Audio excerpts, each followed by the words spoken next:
Assalamualaikum warahmatullahi wabarakatuh. Selamat pagi anak-anak.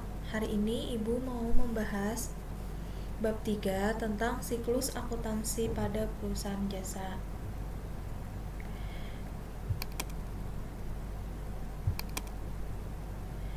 Pada siklus akuntansi perusahaan jasa terbagi menjadi 3 tahapan.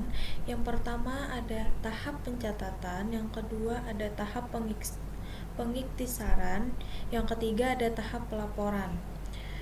Kita akan membahas yang pertama, tahap pencatatan. Pada tahap pencatatan, di sini kita akan mendeskripsikan tentang karakteristik perusahaan jasa, lalu sumber pencatatan akuntansi, dan menyusun jurnal umum kepada buku besar. Di sini ada pengertian perusahaan jasa. Perusahaan jasa adalah unit bisnis dalam kegiatannya menghasilkan produk atau jasa tidak berwujud dengan tujuan memperoleh laba atau keuntungan. Pada perusahaan jasa juga dapat diartikan sebagai perusahaan yang menjual jasa yang dihasilkannya. Tujuannya untuk memenuhi kebutuhan konsumen dan menghasilkan keuntungan. Contoh pada perusahaan jasa yang bergerak di bidang transportasi, infrastruktur, dan utilitas. Misalnya seperti Indosat Tbk, Garuda Tbk, Telekomunikasi Indonesia Tbk, Jasa Marga Tbk, dan lainnya. Perusahaan jasa yang bergerak di bidang keuangan, misalnya perbankan, itu merupakan contoh perusahaan jasa. Lalu ada karakteristik perusahaan jasa. Kegiatan utamanya adalah menjual jasa, atau aktivitas utama dalam operasi perusahaan adalah menjual dan menawarkan layanan. Yang kedua, tidak menyediakan produk dalam bentuk fisik, atau perusahaan jasa menjual produk yang tidak dapat disimpan dan tidak terlihat abstrak, tetapi manfaatnya dapat dirasakan. Yang ketiga, produk jasa tidak bisa sama persis antar konsumen. Hasil layanan yang akan diterima oleh masing-masing konsumen dapat berbeda dari konsumen lainnya. Yang keempat, tidak tahan lama atau jasa akan habis jika dikonsumsi. Hasilnya adalah kepuasan atau ketidakpuasan. Selanjutnya ada sumber pencatatan pada perusahaan jasa. Di sini ada terbagi menjadi 2. Yang pertama ada bukti internal. Seperti yang kita tahu, bukti internal itu kan pasti banyak. Kita pasti pernah menemuinya. Yang pertama ada memo, yang kedua bukti kas masuk, yang ketiga bukti kas keluar. Lalu ada bukti eksternal. Bukti eksternal di sini seperti kwitansi, faktur atau invoice, nota, dan cek. Ini termasuk bukti internal. Contoh dari memo, bukti kas keluar, dan bukti kas masuk. Ini juga merupakan bukti dari eksternal, seperti nota dan lain-lainnya. Lanjut ke jurnal umum.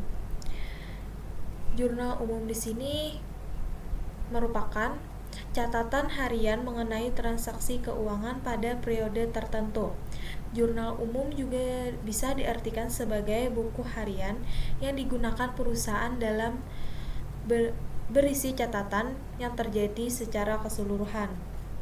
Artinya di sini jurnal umum biasanya lebih tepat untuk digunakan dalam perusahaan jasa.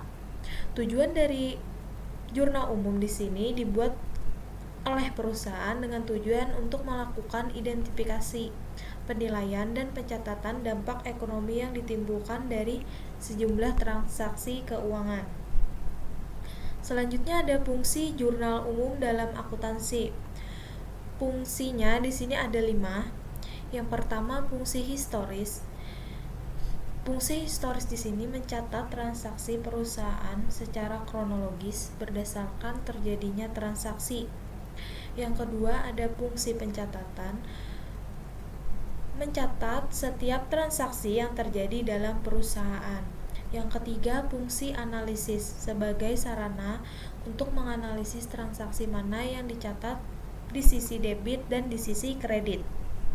Yang keempat, ada fungsi instruksi, merupakan perintah untuk mendebit dan mengkredit akun sesuai dengan catatan dalam jurnal. Yang kelima, ada fungsi informatif. Fungsi informatif di sini untuk memberikan penjelasan mengenai bukti pencatatan transaksi yang terjadi. Oke. Di sini ada manfaat jurnal umum. Jurnal umum di sini tidak mungkin dibuat jika tidak ada manfaatnya. Yang pertama itu untuk mengetahui apakah akan menimbulkan penambahan atau pengurangan satu akun. Yang kedua, untuk mengetahui jumlah saldo yang akan dicatat pada satu atau lebih akun. Yang ketiga, untuk melihat keseimbangan saldo antara sisi yang debit dan di kredit. Yang keempat, bisa dibuat tanda atau referensi untuk mengetahui apakah suatu transaksi itu sudah dipotong ke buku besar atau belum. Selanjutnya ada buku besar. Pengertian dari buku besar merupakan kumpulan akun untuk meringkas transaksi yang telah dicatat dalam jurnal dan merupakan tahap pencatatan terakhir dalam akuntansi yang terjadi atas ringkasan data yang sudah dikelompokkan atau diklarifikasikan yang bersumber dari jurnal. Di sini ada bentuk dari buku besar. Bisa kalian lihat, di sini ada contoh dari buku besar. Selanjutnya ada langkah-langkah posting buku besar. Ada 5. Yang pertama, menulis nama akun dan nomor akun dari jurnal umum sebagai judul.